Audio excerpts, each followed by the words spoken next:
যেখানে সবচেয়ে নিরাপদ জায়গা হলো আল্লাহর ঘর মসজিদ। আশা করি একটা ভালো একটা মসজিদ আপনাদের। এই মসজিদ খানা সেই বাংলাদেশের জাতীয় মসজিদ বাইতুল মোকাররম, সেখানে কোরআন শরীফ ফিক্কে মানুষের গায়ে মারা হলো। কোরআন শরীফ এমন জায়নামাজ ছুঁড়ে মারা হলো, যে বাক্সের মধ্যে স্যান্ডেল জুতা রাখা হয় স্যান্ডেলের বক্সগুলো ছুঁড়ে ছুটে মারা হলো। রক্তাক্ত করা হলো মসজিদ, পবিত্র মসজিদ শরীফ, যেখান থেকে মূর্তি সরাইয়া, কাবা শরীফ থেকে মূর্তি সরাইয়া আজান দিয়ে নামাজ হলো। যেখানে মুসলমান হাজারো অন্যায় যদি কোনো মুনাফিক করেছেন, মসজিদে প্রবেশ করলে তাকে মাফ করে দেওয়া হয়েছে। আর আমার দেশে এই কিছু দাড়িওয়ালা, টুপিওয়ালা, পাগড়িওয়ালা ক্ষমতার লোভে তারা কি করলো? মসজিদকে রক্তাক্ত করলো। এটা কি শুভ লক্ষণ না অশুভ লক্ষণ? যদি বলেন অশুভ লক্ষণ না শুভ লক্ষণ? যদি আমার ভাষা বুঝতে কষ্ট হয়, যেহেতু আপনাদের চট্টগ্রামের ভাষা, আমার ভাষা মাগুরায়, আপনাদের থেকে প্রায় 600 কিলো দূরে, অনেক দূর থেকে সারাটা দিন জার্নি করেছি, ক্লান্ত দেহটা, এসে গোসল করার পর একটু ভালো লাগছে, দেহের মধ্যে একটু শান্তি লাগছে। তো যেটা বলতেছিলাম, কথাগুলো খেয়াল করবেন, এটাও অশুভ লক্ষণ। এরপরে বিশ্ববিদ্যালয়ে লেখাপড়া করার পর আমার দেশে অসংখ্য ছেলেদের, যাদেরকে মানুষ হওয়ার জন্য দিয়েছি, এই মানুষগুলো মানুষ হয়ে আসতেছে। বিদেশ থেকে ডিগ্রি এনে, বড় বড় ডিগ্রি নিয়ে আমার দেশে অসংখ্য ঘুষখোর, অসংখ্য আপনার সুদখোর পয়দা হয়েছে। যেটা বলেন ঠিক কি? এটা অশুভ লক্ষণ। এগুলো চারিদিক থেকে দেখতেছি, কেন যেন এটা অশুভ লক্ষণ, কিয়ামতের একটা আলামত আমাদের মধ্যে বয়ে আনতেছে। ওলামা ইকরামদের ভিতরে মিল নাই, ওলামা ইকরাম ঐক্যবদ্ধ নাই। আমার এই ক্ষুদ্র জ্ঞান দ্বারা সারা বাংলাদেশে যে পরিমাণ সুন্নি জনতা আছে, এর চাইতে মনে হয় এর 3 ভাগের 1 ভাগ অন্য দল নাই। আমার বিশ্বাস এই সুন্নি জনতার ভিতরে ঐক্য নাই। কারণ হলো বালবা কেলাফ। রাসূল বলছে দুনিয়াটা হলো পচা দুর্গন্ধ মরি, মানুষের চরিত্র হলো কুকুরের চরিত্র। কুকুর যেমন দুনিয়ার মধ্যে মরি পাইলে খুশি হয়, সে জামানার মানুষগুলো শুধু সম্পদ পাইলে খুশি হবে। কয়েকটা দরবার যদি ঐক্যবদ্ধ হয়, কয়েকটা ওলামা ইকরাম, সারা বাংলাদেশের সুন্নি দরবারগুলো এক হলে, আমার বিশ্বাস আমাদের রাজনীতি করা লাগে না। এক্ষেত্রেই সুন্নিদের কথা শুনলে ওদের স্তরে কম উঠে যাবে। যেটা বলেন ঠিক কিনা? কারণ এদের 2টা শক্তি। একটা শক্তি হলো আমার আল্লাহ, 2 নম্বর শক্তি হলো মুহাম্মাদুর রাসূলুল্লাহ সাল্লাল্লাহু আলাইহি ওয়াসাল্লাম। জোরে বলেন মারহাবা। এই 2টা শক্তি নিয়ে সুন্নিরা চলে। আর একটা শক্তি আল্লাহর ওলিদের নেক তাওয়াজ্জু শক্তি। যেটা বলেন ঠিক কিনা? এই 3টা শক্তি যখন একত্রিত হয়, পৃথিবীর কোনো তরবারি, পৃথিবীর কোনো ধারালো অস্ত্র সুন্নিদের কাছে কিছু না। সুন্নিরা মানুষকে রক্ষা করতে জানে, মারতে রাজি নয়। সুন্নিরা আঘাত খাইতে জানে, দিতে জানে না। সুন্নিরা মানুষকে ভালোবাসতে জানে, কষ্ট দিতে জানে না। সুন্নিরা মানুষকে খাওয়াইতে জানে, নিজে ভোগ করতে জানে না। সুন্নিরা জানে ত্যাগে সুখ, ভোগে সুখ নাই। এই আদর্শগুলো সুন্নিয়াতের মধ্যে আছে। এই জন্য সুন্নি জনতাকে আরো অগ্রসর হতে হবে। ঐক্যের বিকল্প নাই। আমি তাকায় দেখলাম যে বাংলাদেশে একটা ঐক্য ভাব হয়েছিল, কিছু ওলামা মাশায়েখ, এটা শুধু উপর ওই লিপসন ভালোবাসা, মানে মুখের একটু ভালোবাসা দিয়ে মানুষকে আকর্ষণ করেছিল। আমরা ঐক্য আসলে না। কারণ আমরা আমিত্ব ছাড়তে পারি নাই, অহংকার অহমিকা ছাড়তে পারি নাই। এগুলো পরিত্যাগ করে আমাদের একটা প্ল্যাটফর্মে আসার দরকার আছে কিনা? যদি বলেন আছে কিনা? আল্লাহ বুঝার তৌফিক দান করুক। সকলে বলেন আমিন। আজকের মাহফিলের সম্মানিত সভাপতি সাহেব, দিগার ওলামা ইকরাম, মসজিদ ইমাম সাহেব ও পর্দারের মা বোনেরা, সকলকে আবারও সালাম জানাই। আসসালামু আলাইকুম ওয়া রাহমাতুল্লাহি ওয়া বারাকাতুহু। আল্লাহ সবাইকে সুস্থ রেখেছে, ভালো রেখেছে। যে মাহফিলে আগে বা পরে বৃষ্টি বর্ষণ হয়, ওই দোয়ার অনুষ্ঠানটা আল্লাহর দরবারে অতি ফাঁস করে কবুল হয়ে যায়। সুবহানাল্লাহ বলেন। আর একটু জোরে বলেন না। আমি ঢাকা থেকে আসা পথে বৃষ্টি হয়নি, শুনেছি আপনাদের এখানে বিকেলে একটু বৃষ্টি হয়েছে। এটা একটা রহমত। কারণ যে মাহফিলে দোয়ার আগে, দোয়ার অনুষ্ঠানে আগে বা পরে বৃষ্টি বর্ষণ হয়, এই অনুষ্ঠানটা আল্লাহর দরবারে অতি ফাঁস করে কবুল হয়। সুবহানাল্লাহ বলেন। এলাকার গাউসিয়া কমিটি বাংলাদেশের একটা অন্যতম কমিটি। গাউসিয়া কমিটি বাংলাদেশের একটা ইতিহাস গড়েছে, দেখিয়ে দিয়েছে। যেখানে সন্তান বাবাকে ফেলে পালিয়েছে, স্ত্রী স্বামীকে রেখে পালিয়েছে, স্বামী স্ত্রীকে রেখে পালিয়েছে, অসংখ্য লাশ ঢাকা মেডিকেলে লাশ ফেলে থুয়ে স্বামী পালায় গেছে স্ত্রীর লাশ থুয়ে, স্ত্রীর লাশ স্বামী থুয়ে পালাইছে, স্বামীর লাশ স্ত্রী থুয়ে পালাইছে, ভাইয়ের লাশ দেখে নাই। সেই সময় এই গাউসিয়া কমিটি কাফনের কাপড় মাথায় বেঁধে নেমেছিল, তারাই দাফন করেছে, তারাই কাফন পরাইছে, তারাই তাদেরকে দাফন করেছে। কারণ মরণকে বাজি রেখে ইসলামের জন্য রাসূলের মহব্বত অন্তরে ধারণ করে গাউসিয়া কমিটি যা করেছে পৃথিবীর ইতিহাসে এমন ইতিহাস আর কেউ করতে পারে নাই। যেটা বলেন ঠিক কিনা? আপনারা কি দেখেছেন জানি না, তবে ঢাকা শহরে দেখেছি। আমার নিজের একজন ভগ্নিপতি মারা গেল, এটাও গাউসিয়া কমিটি গোসল করালো, আমি তার জানাজা পড়তে পারিনি, তাকে গোসল করানো হয়নি, সবকিছু তারা করেছে। আমি আশ্চর্য হয়ে গেছি, যেখানে ডাক্তার একবারই লালফিলা করলে ওই গ্রামে কোনো মানুষ ঢোকে নাই, ওই বাড়িতে কোনো মানুষ ঢোকে নাই, তখন গাউসিয়া কমিটি তাদের সমস্ত দায়িত্ব জীবনকে ঝুঁকি নিয়ে গাউসিয়া কমিটি আগায় গেছে। গাউসে পাকের ভালোবাসা তাদের অন্তরে ধারণ ছিল, গাউসে পাকের মহব্বত তাদের অন্তরে ধারণ ছিল, আল্লাহর নবীদের মহব্বত তাদের ভিতরে ধারণ ছিল। এই জন্যই তারা পারছে মরণকে বরণ করে নিতে, মানুষকে ভালোবাসতে। যে সবার উপরে মানুষের ভালোবাসা, সেটাই প্রমাণ করেছে সেই গাউসিয়া কমিটির আজকে মাহফিল। আল্লাহ যেন এই কমিটির মাহফিলকে কবুল করে। আজকের মাহফিল শেষ হওয়ার আগেই যেন সবার ফরিয়াদ আল্লাহ কবুল করে। সকল বলুন আমিন। মহব্বতের সঙ্গে দরুদ শরীফ পড়েন আল্লাহুম্মা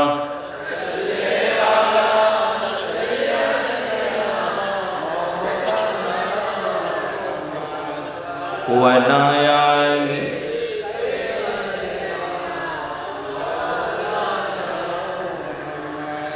এ দুনিয়ার মুসলমান গভীর মনোযোগ, আল্লাহ তাআলা দয়া করে মায়া করে রিয়াজুল জান্নাহ বেহেশতের বাগানে আপনাকে আমাকে আসার মতো বসার মতো সুযোগ আল্লাহ দান করলো।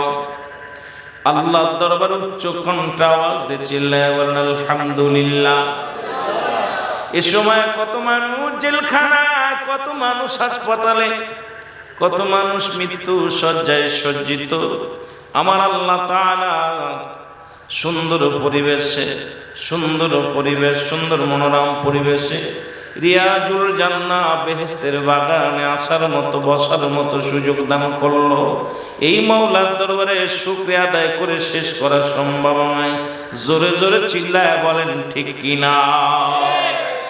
এ দুনিয়ার মুসলমান গভীর মনোযোগ, বান্দা যখন জান্নাতের দিকে রওনা হয়ে যায়, বাড়ি থেকে যখন জান্নাতের নিয়ত করে রওনা দিছে, প্রতিটা কদমে কদমে আমার আল্লাহ তাআলা ওই বান্দার জিন্দেগির সগীরা গুনাহগুলো মাফ করে দিয়েছে। জোরে বলা যাবে না সুবহানাল্লাহ?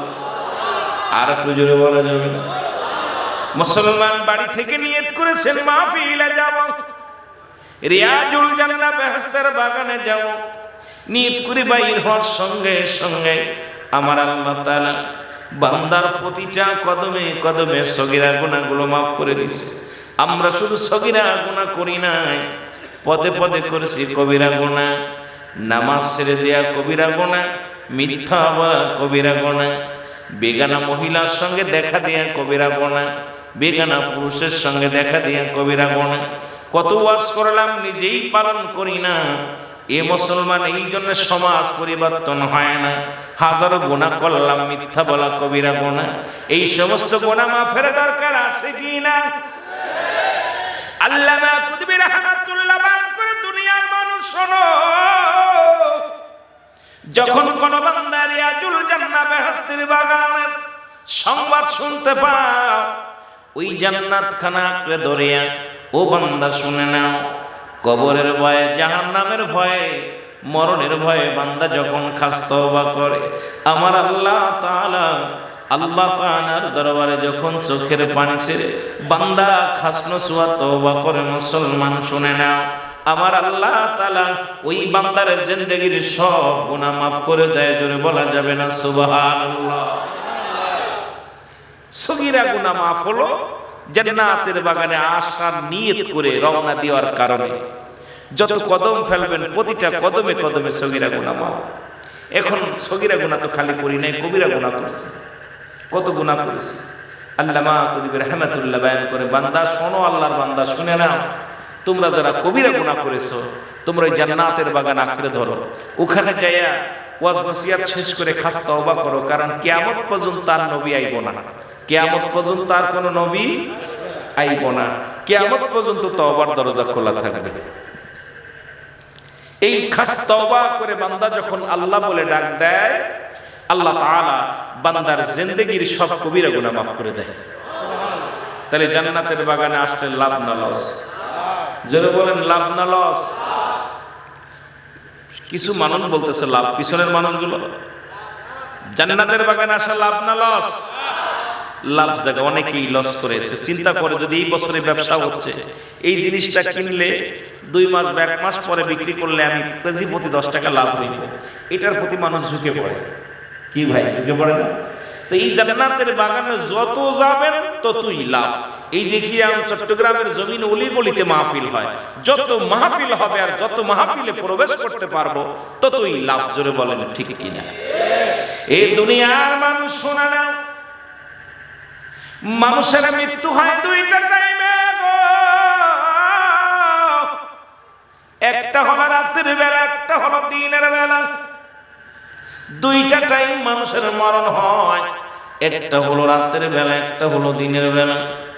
আল্লাহ রাত শুরু করেছে নামাজ দিয়া, দিন শুরু করেছে নামাজ দিয়া। যেহেতু নামাজের গুরুত্ব, নামাজের ফজিলত, এখানে আমাকে একটা বিষয় উপরে দিয়েছে, আর একটা বিষয় আলোচনা দিচ্ছে। আস্তে আস্তে আলোচনার মধ্যে যায়। মুসলমান গভীর মনোযোগ। রাত শুরু হয়েছে নামাজ দিয়া, দিন শুরু হয়েছে নামাজ দিয়া। দিনের শুরু হলো বান্দারে ফজর। বান্দারে কেমন আমার আল্লাহ, বান্দারে কত ভালোবাসে, বান্দারে কত মায়া করে। ফজরে 2 রাকাত সুন্নাত নামাজ তুমি আদায় করলা, সঙ্গে সঙ্গে তুমি হয়ে গেলা আমার রাসূলের প্রেমিক, তুমি রাসূলকে ভালোবাসো। এখন যদি বলে ফজরের নামাজ কয়জন পড়েছো, হাতে গোনা হয় তো 150 জন উঠবে মুসলমান। বাকিগুলো সুন্নি বলছি, অনেকে নামাজে আসতে পারি নাই, সুন্নাত নামাজগুলো আদায় করি নাই, সুন্নাত রাসূলের সুন্নাত দাড়ি মোবারক রাখতে পারি নাই, দাড়ির মধ্যে সকাল সন্ধ্যা ফুল লাগাইলাম, নামাজের ধার ধারলাম না। কেমন করে সুন্নি পরিচয় দিয়ে আমার বুঝে আসে না। মুসলমান শুই না লাও, এরে ফজরের নামাজ 2 রাকাত সুন্নাত নামাজ তুমি আদায় করলা, সঙ্গে সঙ্গে তুমি হয়ে গেলে আমার নবীজির প্রেমিক। এবার 2 রাকাত ফরজ নামাজ তুমি আদায় করলা, সঙ্গে সঙ্গে হয়ে গেলে তুমি আমার আল্লাহর গোলাম। এখন আল্লাহর গোলাম তুমি। দিনের মধ্যে যদি মরণ হয়, যদি তোমার দিনের মধ্যে মরণ হয়ে যায়, তোমার মৃত্যুটা হবে আমার রাসূলের প্রেমিক আল্লাহর গোলাম। আর ওই যে ব্যক্তি নামাজি হয়ে গেল, সমস্ত খারাপ কাজ থেকে বাঁচায় নামাজ, সমস্ত বিপদ থেকে বাঁচায় নামাজ। সুতরাং রাসূলের প্রেমিক হইয়া আল্লাহর গোলাম হয়ে যদি মৃত্যু হয়, তোমার আমার জীবন ধন্য রে ভাই। জোরে জোরে বলেন ঠিক কিনা? এখন ফজর তো পড়ি নাই, জোহর তো পড়ি নাই, আসর তো পড়ি নাই, কি হবে? কথা বলি, সমস্ত রূহকে আল্লাহ এক জায়গা কইরা, সমস্ত রূহকে আল্লাহ এক জায়গা কইরা সামনে কইরা আল্লাহ বলে, আমি কি তোমাদের রব? আমি কি তোমাদের মালিক? আমি কি তোমাদের প্রভু? সব রূহের জগৎটা মাথা নত করেছিল যে আল্লাহকে যদি প্রভু বলে মানি, রব বলে মানি, তাহলে আল্লাহর হুকুম অমান্য করা যাবে না। নামাজ কার হুকুম? জোরে চিল্লায় বলেন কার? আল্লাহর হুকুম। এখন ফজর, জোহর, আসর, মাগরিব, ঈশা, এই 5 ওয়াক্ত সালাত কার হুকুম? ভালো করে বলবেন, এটা কার হুকুম? ভালো করে বোঝানোর জন্য আমি আপনাদেরকে বোঝানোর জন্য একটু একদম পিছনে ছোট 1-এ যে লেখাপড়া করা হয়, ঠিক সেই ক্যাটাগরিতে আমি কথা বলতেছি বোঝানোর জন্য। আমার দাদু ভাইরা, আল্লাহ পাক রব্বুল আলামিন ডাকতে বললেন, আমি কি তোমাদের রব? একবার নয়, 2 বার নয়, 3 বার আল্লাহ পাক যখন বান্দাকে, সমস্ত রূহের জগৎকে বলল, সমস্ত রূহ জবাব দিয়েছিল কি? যেটা বলেন না, কি বলেছিল? ক্বালু বালা। সুবহানাল্লাহ বলেন। আপনি আমাদের, আমরা স্বীকার করলাম আপনি আমাদের রব, আপনি আমাদের মালিক, আপনি আমাদের প্রভু। সমস্ত রূহের জগৎ স্বীকার করে নিলেন। জোরে বলা যাবে না সুবহানাল্লাহ? আসতে বলবেন না, জোরে বলবেন। আপনারা ভালোবাসা দিলে ওয়াজ করতে পারবো, কয়েকটা বিষয়ের উপরে কথা বলবো, শুধু একটা বিষয় না, কারণ বর্তমান বাস্তবতা নিয়ে কিছু কথা বলার প্রয়োজন। তাই সেটা বলতে হলে আমাকে দিয়ে ওয়াজ করাইতে হলে আমার ভিতরে কোনো এলেম নাই। আপনারা ভালোবাসা দিবেন, কথা বলতে পারবো, ভালোবাসা যত দিবেন না আলোচনায় ফাঁকি আসবে, কথা বুঝে নেবেন। এই সমস্ত রুহের জগৎ যখন স্বীকার করলেন যে আপনি আমাদের মালিক, আমি আপনাদের কাছে জানতে চাই, আমাকে আপনারা দাওয়াত দিচ্ছেন, এখন আমি আপনাদের মাঝে আসছি, এখন যদি ওয়াজ নসিহত না করে বয়া থাকি মাইক নিয়ে, কেউ মেনে নিবেন? কথা বলেন। আবার দিবেন, হাদিয়া দিবেন, পিটাইবেন, হুজুরের বন্ডরে খেদা পিটায়, কথা বলেন ঠিক কিনা? আপনাদের কাছে এইটা দরকার নেই। আমি ছোট্ট একটা উদাহরণ দিতেছি। সারা জীবন সারা দিন ভরে অমুক গ্রাম নিবাসী অমুকের মেয়ের লগে বিবাহ বন্ধনে আবদ্ধ হইলেন, এত টাকা দেলমোর, এত টাকা অশীল বাপ, এখন সারা দিন আপনার খেদমত করছে, রাত্রে বেলা বলল স্বামী আমি আপনার ছোট ভাইয়ের কাছে ঘুমাইবো, আপনি মেনে নিবেন?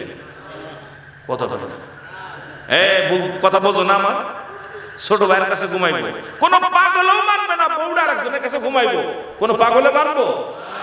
জোরে বলেন, মানবো? এখন আপনি যদি আপনার এইটা যদি না মানতে পারেন, শুধু বলছেন অমুকের মেয়ের লগে এত টাকা দেলমোহরে, এত টাকা অশীল বাদে কবুল আছে, কেউ বলছে খালি কবুল, খালি কবুল বলার সঙ্গে সঙ্গে আপনার হয়ে গেছে। আপনার খেদমত করতেছে, আপনার বাড়ির দাসীর কাজ করতেছে, মুসির কাজ করতেছে, মেথরের কাজ করতেছে, জির কাজ করতেছে, সব কর্মগুলো করতেছে। এরপরে টুলটি পালি তারে পিটাইতেছেন, দিনের বেলা 3 বার তোর বাপের বাড়ি চলে যায়। আছে না বাবা? অনেকে কয় তোর বাড়িতে খানা নাই, পিটায় খেদায়, অনেকে তালাকি দিয়ে দেয়, যদি মনের সঙ্গে মন না মেলে এটা বাদতে দেয়। জোরে বল, দেয় না? দেয় না? না ছোট্ট করে মানুষ বালা, কথা কয় না বালা, যদি স্বামী স্ত্রী ভালো মিল না হয় এটা রাখে, কথা কয় না, এটা তারাই দেয়। তদ্রূপ আমার আল্লাহ রাব্বুল আলামিনের কাছে যে আমি কবুল করে আইছি, আমি কিন্তু কোথায় হাত দিয়েছি খেয়াল করতে হবে, কোথায় হাত লাগাইছি। শুধু বোঝানোর জন্য আমি আপনাদের স্বামী স্ত্রীর ভিতরে একটা উদাহরণ দিচ্ছি সামান্য একটা, যে কবুল করার সঙ্গে সঙ্গে শুধু দুনিয়া কবুল বলার সঙ্গে সঙ্গে আপনার অবাধ্য হলে তাকে তালাক দিতেছেন, আপনার অবাধ্য হলে তাকে বাদ দিতেছেন, পিটাইতেছেন। আর আমি আমার আল্লাহ রাব্বুল আলামিন আপনাকে আমাকে কবুল করাইছে যে আমি কি তোমাদের রব, সেই রবের হুকুম পালন করার দরকার আছে কিনা? জোরে বলেন, আছে কিনা? কেমনে হবে?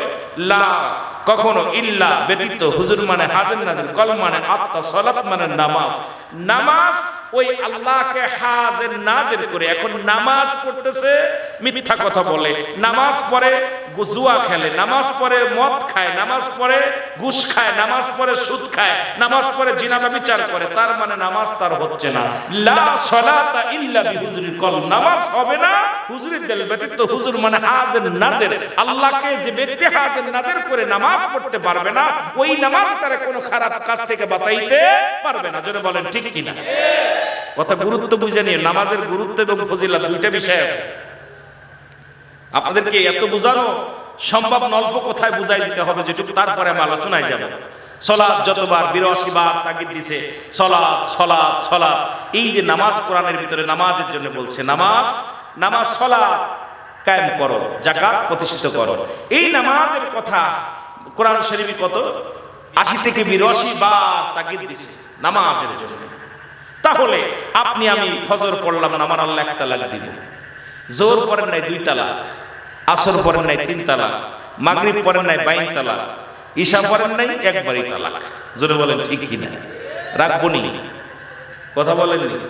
রে আদর করিয়া মানুষ আল্লাহ বানায়া, বলেন আদর করিয়া মানুষ আল্লাহ বানায়া,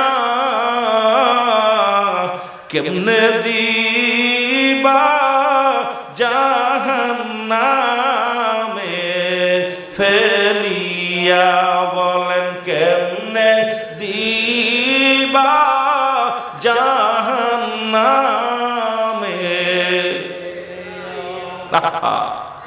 আদর করছে, কত আদর। এ দুনিয়ার মুসলমান শোনে না, কত আদর করে বান্দা বানাইলো তোমারে। আল্লাহ জমিনটা যেমনি বানাইলো এমনি তোমারে বানাই নাই, আসমান যেমনি বানাইলো এমনি তোমারে বানাই নাই, ফেরেশতাদের যেমনি বানাইছে এমনি তোমারে বানাই নাই। সব কিছু কুন আর ফায়াকুন, শুধু কুন বলছে শব্দ বাইর হয়ে গেছে, ফায়াকুন বাইর হয়ে গেছে। কিন্তু আদর পৃথিবীর সমস্ত মানব জাতিকে, আপনাকে আমাকে আমার আল্লাহ তার কুদরতি হাত দিয়ে বানাইছে, আদর করে বানাইয়া আমার আল্লাহ বান্দার, কারণ তার আমার মাওলার গোলামি করবে বলে আমার আল্লাহ রাব্বুল আলামিন প্রতিটা বান্দা বান্দিরে মহব্বত করে আদর করে বানাইছে। জোরে জোরে চিল্লায় বলা যাবে না সুবহানাল্লাহ? একটু মহব্বতের সঙ্গে দুরূদ শরীফ পড়েন, আল্লাহুম্মা সাল্লি আলা সাইয়্যিদিনা মাইকে টোন বাড়ালা ওয়া নায়ালি সাইয়্যিদিনা। এটা কথা আমার একটা গান মনে পড়ে গেল, একটা গান শুনছিলাম ছোটবেলায়। হইল না রে তোর নামাজের লইলি না খবর, অমন পড়লি নামাজ ধরলি নামাজ সারা জীবন। ওই ফাওয়াইলুল লিল মুসাল্লিন, সারা জীবন ভোর মসজিদে আজান পড়িলে সবার আগে যাও, নামাজ শেষে বাইর হইয়া সুদের টাকা খাও। ঠিকই না? পাঞ্জাবি পায়জামা ভাইরে সবই তোমার সাদা, রুহুল আমিন কয় তিল পরিমাণ লাগলে মনে কাদা। কথা বুঝেননি? কাদা লাগছে আজকে দিলের ভিতরে নামাজ। আজকে হাজার মানুষ নামাজ মুসল্লি, মসজিদ পাকা হয়েছে, ঈমান একেবারে ফাঁকা। আগে মসজিদ ছিল কাঁচা, মানুষের ঈমান ছিল পাকা, আর এখন মসজিদ হয়েছে পাকা, মানুষের ঈমান একেবারে ফাঁকা। বিশ্বাস হয় না? কথা কয় না? নামাজ মুসল্লি বাড়ছে, ইমাম বাড়ছে, আলেম বাড়ছে, মানুষের ঈমানের পরিবর্তন খুব কম হয়েছে। যেটা বলেন ঠিক কি? এ দুনিয়ার মুসলমান শুনে নাও, যে কথাগুলো বলতেছিলাম শুনে নাও। রব্বুল আলামিন পৃথিবীর যত মাখলুকাত বানাইলো, এত আদর করে, এত মায়া করে, এত মুসলমান, এত ইজ্জত দিয়ে কাউকে বানান নাই। এই পৃথিবীর মধ্যে সমস্ত জাতিকে আপনার গোলাম বানায়া দিচ্ছে, আপনার গোলামি করবে। গরুগুলো আপনার গোলামি করবে, মেষগুলো আপনার গোলামি করবে, বাঘগুলো আপনার গোলামি করবে, হাতিগুলো আপনার গোলামি করবে, আর আপনি গোলামি করবেন আমার স্রষ্টার, আমার আল্লাহর। আর সমস্ত জাতি গোলামি করবে মানুষের, মানুষের হুকুম তালিম করে, মানুষের কমান্ড মানে, আর মানব জাতি গোলামি করবে আমার আল্লাহর। এই সব জাতিকে বানাইয়া আল্লাহ রাব্বুল আলামিন শ্রেষ্ঠ আসনে বসেছে, শ্রেষ্ঠতার আসনে বসেছে। বান্দারে তোরও শ্রেষ্ঠতার আসনে আমার আল্লাহ দান করেছে।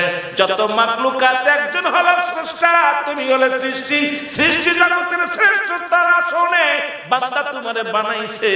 এখন সেই বান্দা যদি আল্লাহর সঙ্গে নাফরমানি করো, কেমনে জান্নাতে যাবা? কথা বুঝেন?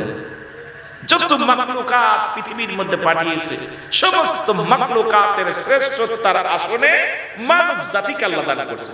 সুবহানাল্লাহ বলেন। আর এই মানব জাতি স্রষ্টা, স্রষ্টা যিনি আর সৃষ্টি, সৃষ্টির সকল সৃষ্টি এই স্রষ্টার মুখাপেক্ষী।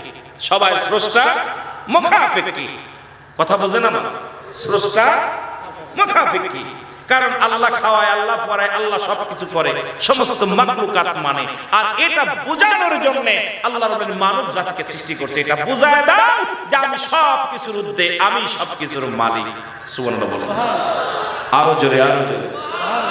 এই দুনিয়ার মুসলমান শুনে নাও, বান্দা তুমি দিনের বেলা নামাজের হলো না, মৃত্যুবরণ করলা, রাসূল তোমাকে চিনবে না, তোমার আল্লাহ রাব্বুল আলামিন তোমাকে নাজাত দিবে না। বান্দারে দিনের মধ্যে তোমার মৃত্যু হয় না, রাতের মধ্যে হতে পারে, এর মধ্যে কোনো সন্দেহ নাই। রাতের শুরু হলো মাগরিব, 3 রাকাত ফরজ নামাজ তুমি আদায় করলা, সঙ্গে সঙ্গে বান্দা শুনে নাও, তুমি হয়ে গেলে আমার আল্লাহর গোলাম। ও বান্দা শুইনা নাও, এখন 2 রাকাত ফরজ সুন্নাত নামাজ তুমি আদায় করলা, সঙ্গে সঙ্গে হয়ে গেলে তুমি আমার রাসূলের প্রেমিক। এখন রাতের মধ্যে যদি মৃত্যু হয়, তোমার মৃত্যুটা হবে আল্লাহর গোলাম রাসূলের প্রেমিক হইয়া, তোমার জীবন ধন্য। জোরে জোরে চিল্লায় বলেন সুবহানাল্লাহ, সুবহানাল্লাহ। রাতের মধ্যে নামাজ ঢুকাইছে, দিনের মধ্যে নামাজ ঢুকাইছে। কারণ একটা বান্দারে ভালো কত ভালোবাসে আমার আল্লাহ, যে দুইটা টাইমে আমি দিন শুরু করবে বান্দা আমার গোলামি করে, রাতও শুরু করবে বান্দা আমার গোলামি করে। দুইটা টাইমে বান্দার শ্রেষ্ঠতার আসনে বসানোর জন্য এই বান্দার যে শ্রেষ্ঠতার আসনে আমি বসাইবো। অল পৃথিবীতে এই 18,000 মাখলুকাত বলে অনেকেই, কত হাজার মাখলুকাত যে সমুদ্রের মধ্যে আছে এইটা আমরা বলতে পারি না। কথা বুঝছেন? কত হাজার মাখলুকাত পানির মধ্যে আছে এটা আমরা কইতে পারি না, অসংখ্য মাখলুকাত। কিন্তু যদিও আমরা বলি 18,000 মাখলুকাত, এই সমস্ত মাখলুকাতের শ্রেষ্ঠ মাখলুকাত হলো মানব জাতি। জোরে বলেন ঠিক কিনা? আর একটু জোরে বলেন ঠিক কিনা? এই মানুষকে কত শ্রেষ্ঠতার আসনে বসাইছে। এই জন্য আমার আল্লাহ কোন জাতিকে এত আদর করে বানান নাই। আপনার জমিন সৃষ্টি করছে, আকাশ সৃষ্টি করছে, পাহাড় সৃষ্টি করছে, পশু পাখি জীব জন্তু যা কিছু সৃষ্টি করেছে শুধু হুকুম দিছে, সঙ্গে সঙ্গে হয়ে গেছে। আর এই মানব জাতিকে আমার আল্লাহ তার কুদরতি হাত মুবারক দিয়া মানব জাতিকে সৃষ্টি করেছে। এই জন্য যখন মাস্টার ইবলিস অভিশপ্ত ইবলিস আপনার সব তিনটা অধিকার চাইলেন, কিয়ামত পর্যন্ত হায়াত মানুষের লোমে লোমে প্রবেশ করবে এবং আপনার যে কোনো মুহূর্তে যার সুরত ধরতে পারবে। যখন তিনটা গুণ দিল, ইবলিস বড় আনন্দিত হইয়া রওনা হয়ে গেছে। আমার আল্লাহ ডাক দিছে, ইবলিস দাঁড়াও। ইবলিস দাঁড়ায় যায়, কথা বলবেন না, খেয়াল করবেন, দাঁড়াও। ইবলিস দাঁড়ায় গেছে। কয় আল্লাহ কিসের জন্য ডাকছেন? কয় তুমি তো তিনটা অধিকার চেয়েছো, তিনটাই দিয়ে দিছি। এখন বলে জি তিনটা অধিকার পেয়েছি, আমার আর চিন্তা নাই, কারণ আপনার যাদের কারণে আমি বিতাড়িত শয়তান হয়ে গেলাম সেই মানব জাতিকে কেমনে জান্নাতে যেতে হয় এটা আমি দেখে নিব। মানব জাতির লোভে লোভে আমি প্রবেশ করব। এই মানব জাতির যে কোনো সুরত ধরে মানুষকে পাপের রাজ্যে নিয়ে যাব। যে কোনো মুহূর্তে মানুষকে কিয়ামত পর্যন্ত, যেহেতু আমার হায়াত কিয়ামতের আগে মৃত্যু নাই, আর এই মানব জাতির হায়াত হলো 60 বছর করে, 60 বছর, 70 বছর, 50 বছর, 100 বছর, সামান্য হায়াত। কিন্তু মাস্টার ইবলিসের জাতি এত লম্বা হায়াত আল্লাহ দান করেছে, কিয়ামতের আগ পর্যন্ত ইবলিসের কোনো মরণ হবে না। আল্লাহু আকবার বলেন। এই মাস্টার ইবলিসের মরণ হবে না। এখন মাস্টার ইবলিস বলতেছে আল্লাহ আপনি তো তিনটাই দিয়ে দিয়েছেন, আবার কি রাখছেন? কয় শোনো, কারণ আমি আমার বান্দারে আমি আদর করে মুখমণ্ডলটা বানিয়েছি। সুবহানাল্লাহ বলেন না? আর একটু জোরে বলেন না? তুমি আমার বান্দার সমস্ত দেহের মধ্যে প্রবেশ করতে পারবা, কিন্তু এই মাথা দিয়ে, যে এটির মধ্যে আমার কুদরতি হাত করেছে। মুসলমান শোনো, আর সেই বান্দাগুলো জাহান্নামে পড়বে। আমার কুদরতি হাত লেগেছে, আমি কুদরতি হাত বানিয়েছি, সুতরাং এই মাথা দিয়ে আমি তোমারে প্রবেশ করতে দিব না। ইবলিস বলে আল্লাহ এটা কোনো ব্যাপার না, এ সব জায়গাতে যেহেতু ঢুকতে পারবো, মাথার কটুক এইটুক জায়গাতে না ঢুকলে আর কি, তবু তো আপনার কোনো বান্দাকে আমি জান্নাতে যেতে দিব না। চিন্তা করে হাসতে হাসতে চলে যাচ্ছে। আবার চিন্তা করে আল্লাহ এটা রাখলো কেন, একটু জিগেই দেখি। আল্লাহ আমি তো অভিশপ্ত, আপনার সাথে বেয়াদবি অভিশপ্ত, আমি শুধু আপনার কথার অবাধ্য হওয়ার কারণে, আপনার হুকুম অমান্য করার কারণে আমাকে অভিশপ্ত শয়তান হয়ে গেলাম। আমি আজাজিল ছিলাম, ওই ফেরেশতাদের সরদার ছিলাম। আমল করতে করতে আপনার আরশে কোথাও সিজদা দিতে বাদ নাই। আপনার এত সিজদার মধ্যে কেঁদেছি, এত চোখের পানি ফেলেছি সিজদাগত অবস্থায়, কিন্তু একটা অভিশপ্ত হয়ে গেলাম। এখন আপনার কাছে জানতে চাই যে আমার এই মাথাটা রাখলেন, এই বান্দার মাথাটা রাখলেন, এর হাকিকতটা কি? আমার আল্লাহ বললেন বান্দা যখন গুনাহ করে মাথাটা ঝুঁকিয়ে দিবে, ভালো করে বুঝবেন, অসংখ্য গুনাহ, পাহাড় সমতুল্য, আসমান থেকে জমিন থেকে আসমান পর্যন্ত গুনাহ করেছে। মাথা নত করে বান্দা যখন লজ্জাবোধ মনে করবে, বান্দা যখন খাস তওবা করবে, আমি আল্লাহ রহমতের হাত দিয়ে সমস্ত গুনাহ জমিনের সঙ্গে দাফন করে দিব। জোরে বলেন সুবহানাল্লাহ। এত বড় সংবাদ শুনে আসতে পেবেন সুবহানাল্লাহ। আল্লাহ ভালোবাসে কি বাসে না? জোরে বলেন বাসে কি বাসে না? এরপরও জান্নাত হল আল্লাহ উইদ্দাতিল কাফিরিন, ওই কাফের বেঈমান মুনাফিকদের জন্য প্রস্তুতি আছে 7টা জাহান্নাম। কয়টা জাহান্নাম? কয়টা রাখছে? এগুলোর ভিতরে ঢুকবে শুধু দলে দলে ঢুকবে, দলে দলে ঢুকবে। তাহলে বোঝা গেল যে এত ছাড় দেওয়া পরও, এত এত মানা করা পরও অধিকাংশ বান্দা জান্নাতে যাবে না, জাহান্নামে যাবে। তার কারণ কি? শুধু নাফরমানি করার কারণে, শুধু ভুল করার, শিরক গুনাহ করার কারণে বান্দাগুলো কিয়ামতের ময়দানে কান্নাকাটি করতে করতে যাবে, জাহান্নামে চলে যাবে। এই বান্দাগুলোর শ্রেষ্ঠতার আসনে বসাইছে আল্লাহ, ডান বাম সব বুঝাইয়া দিছে আল্লাহ, কোনটা ভালো কোনটা মন্দ কোনটা খারাপ এ সব জ্ঞান দিছে আমার আল্লাহ রাব্বুল আলামিন। জোরে বলেন ঠিক কি না?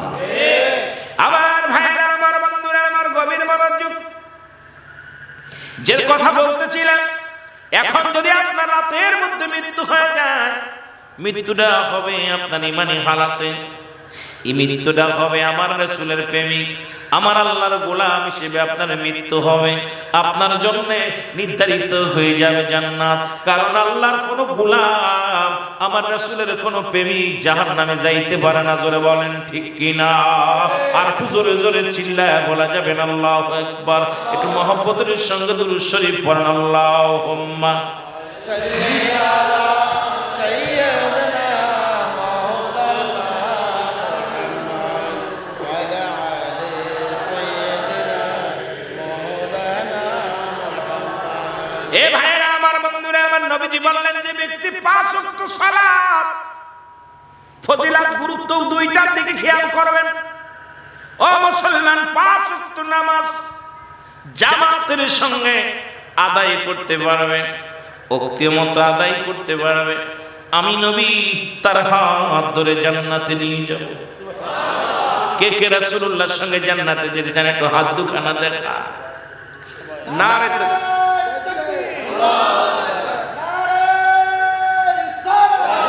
ইয়া রাসূলুল্লাহ, নারে ইয়া গাউসি,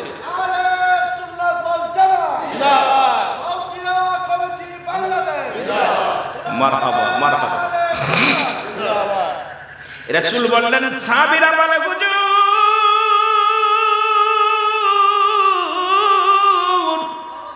কে বানা চায়? নবী বললেন, তাহলে শুনে রাখো, তোমরা আজ থেকে 5 ওয়াক্ত সালাত নামাজ আদায় করবা।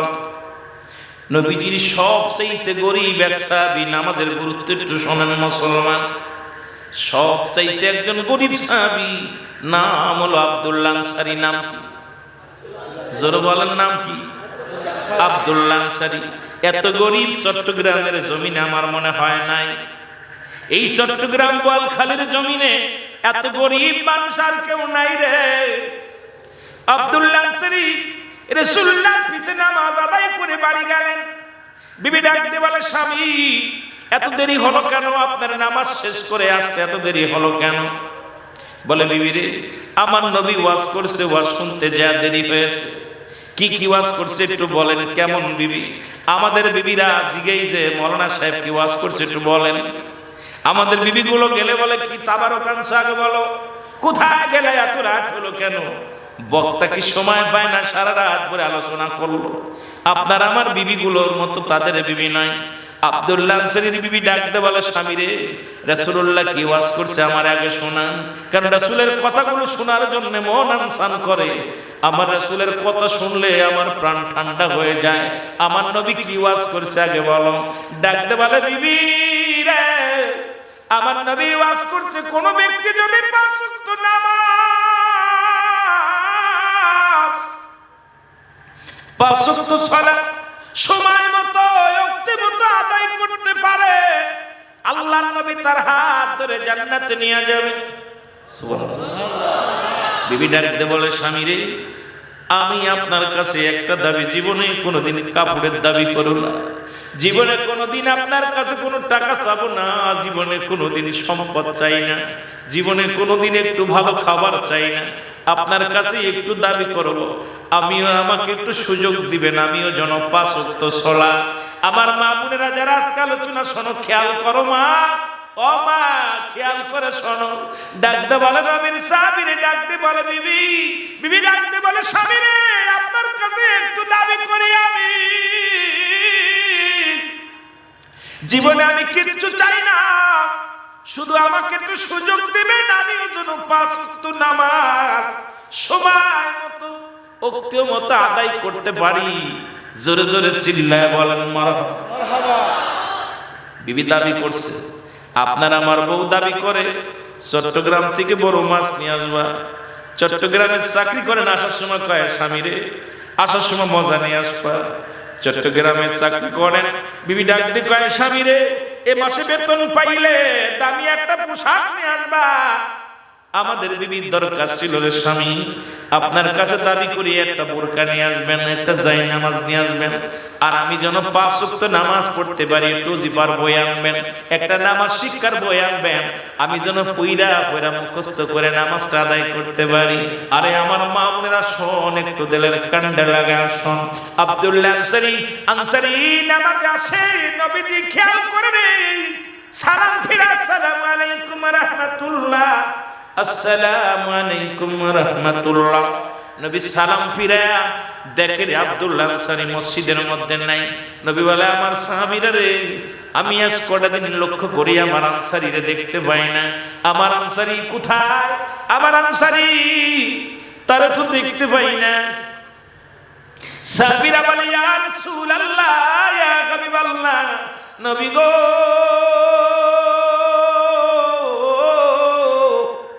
হয়তো দুনিয়ার প্রেমে পড়ে গেছে, নবীর প্রেমে পড়ে গেছে, নাই দুনিয়ার প্রেমে পড়ে গেছে। আমার নবী কয় না না না, খবর নেও, আমার আনসারী কেন আসে না, খবর নেও। সাহাবীরা খবর নিয়ে কোনো তথ্য দিতে পারলেন না। আমার নবী কয় সাহাবীরা রে, আমি নবী নিজেই যাব আমার আনসারীর দেখার জন্য। নবী কত ভালোবাসতো, আল্লাহর গোলামের একটু খেয়াল করেন মুসলমান বাবারা। নবী ডাকতে বলেন সাহাবীরা রে, আমি যাব আনসারীর বাড়িতে। আমার নবী রওনা হয়ে গেলেন, সালাম দেয় বাড়িতে, আসসালামু আলাইকুম আহলাল বাইত। ঘরের মধ্যে একটা নয় দুটি নয়, 3-3বার সালাম দিলেন রাহমাতুল লিল আলামিন। একটা সালামের জবাব আসলেন না। নবী একটু মনে কষ্ট পাইলেন, এত কষ্ট করে বাড়িতে আসলাম, হেঁটে হেঁটে আমি আসলাম, আমার সাহাবী সালামের উত্তর দিল না, মনে হয় বাড়ির ভিতরে কেউ নাই। একটু পরে পিছন থেকে ফিরে দৌড়ে এসে সাথে পাশে এসে দাঁড়ায় বলে ওয়ালাইকুম আসসালাম ইয়া রাসূলুল্লাহ, ওয়ালাইকুম আসসালাম ইয়া হাবিবাল্লাহ, ওয়ালাইকুম আসসালাম ইয়া রাহমাতাল লিল আলামিন। জোরে জোরে চিল্লায়া বলা যাবে না সুবহানাল্লাহ।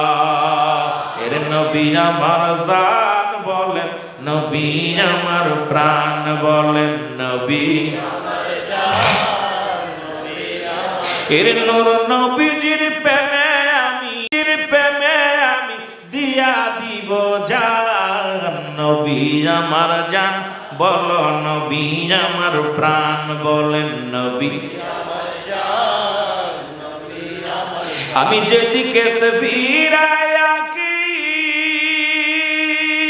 নূর নবীজির স্মৃতি দেখি, আমি যেদিকে ফিরায়া কি নূর নবীজির ছবি দেখি।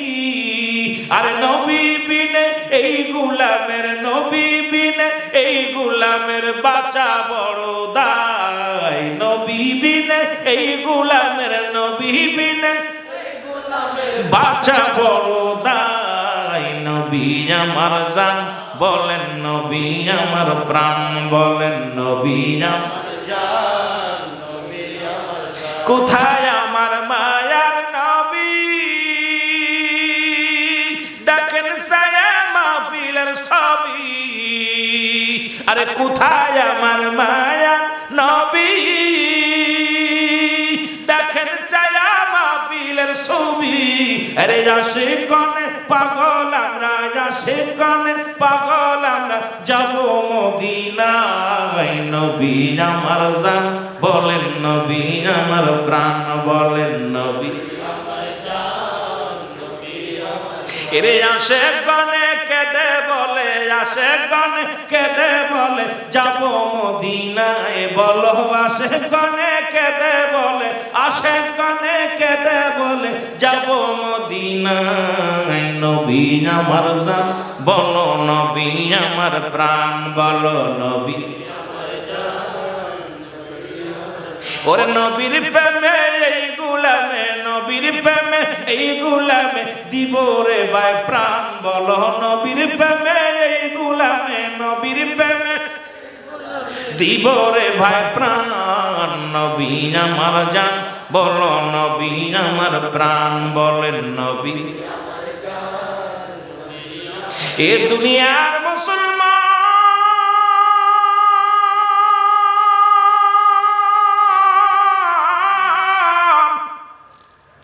গভীর মনোযোগ নবী ডাকতে বলে আনসারী আনসারী রে, আমি নবী তিনবার সালাম দিলাম গো, একবার তুমি সালামের জবাব দিলা না, বুঝতে আর বাকি নাই রে আনসারী, তুমি তিনবারই সালাম শুনেছি, তুমি উত্তর দাও নাই, তুমি কি ভুলে গেছো সালাম দেয়া সুন্নাত, উত্তর দেয়া ওয়াজিব, সুতরাং তুমি সালাম দাও, আমি সালাম নবী সালাম দিয়েছিলাম, তুমি উত্তর দাও নাই রে সাহাবী।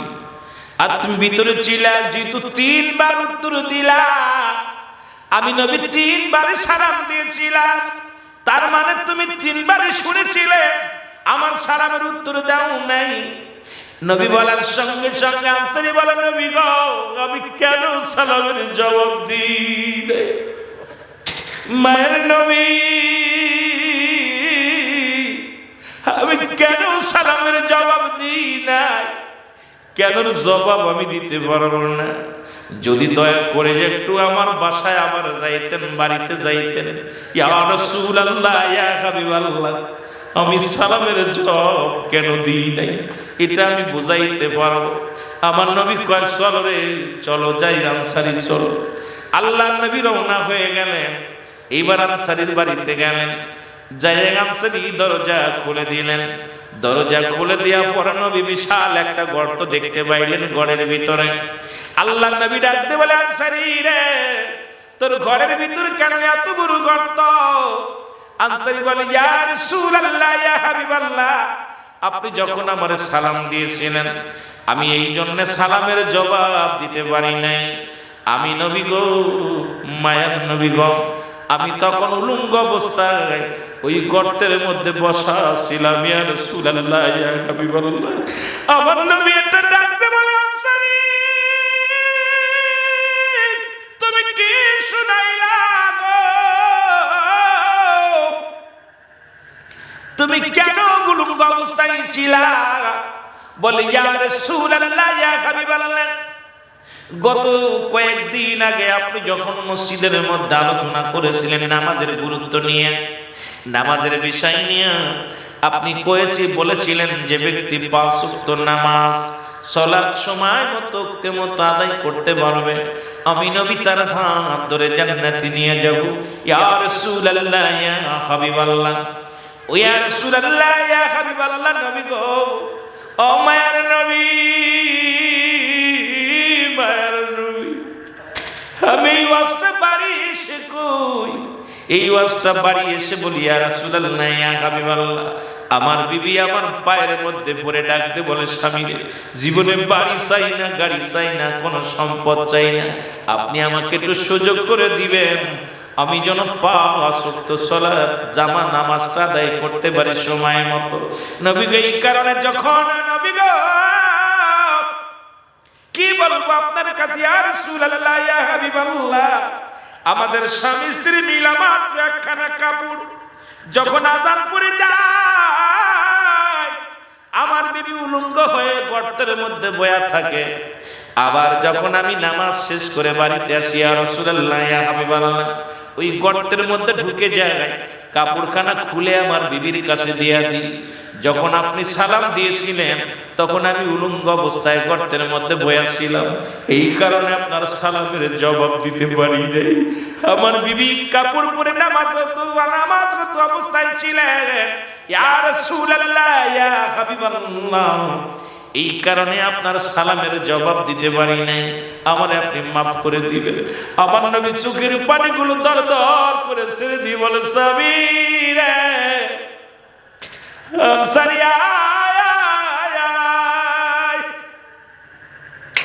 আনসারী রে, আয় আমার বুকে ফিরে আয়, আমি নবী কথা দিলাম রে, আমি নবী ওয়াদা করলাম ইয়াউমাল কিয়ামতের ময়দানে আমি নবী তোদের হাত ধরে জান্নাতে নিয়ে যাব। আমি নবী কথা দিলাম রে, তোদের স্বামী স্ত্রী দুজনকে আমি নবী জান্নাতে নিয়ে যাব, হাত দুখানা ধরে জান্নাতে নিয়ে যাব। এ মুসলমান শুনে নাও, আনসারী এক টুকরা কাপড় দিয়া স্বামী স্ত্রী মিলা নামাজ পড়ে। আমার বিশ্বাস চট্টগ্রামের জমিনে এমন গরিব নাই যে ভিক্ষা করে, ঘরের মধ্যে খাবার নাই, তার 10-12 খান পোশাক আছে রে মুসলমান। যে ভিক্ষা করে গ্রামে গ্রামে হাত পেতে খায়, তার 4-5টা কাপড় আছে রে মুসলমান।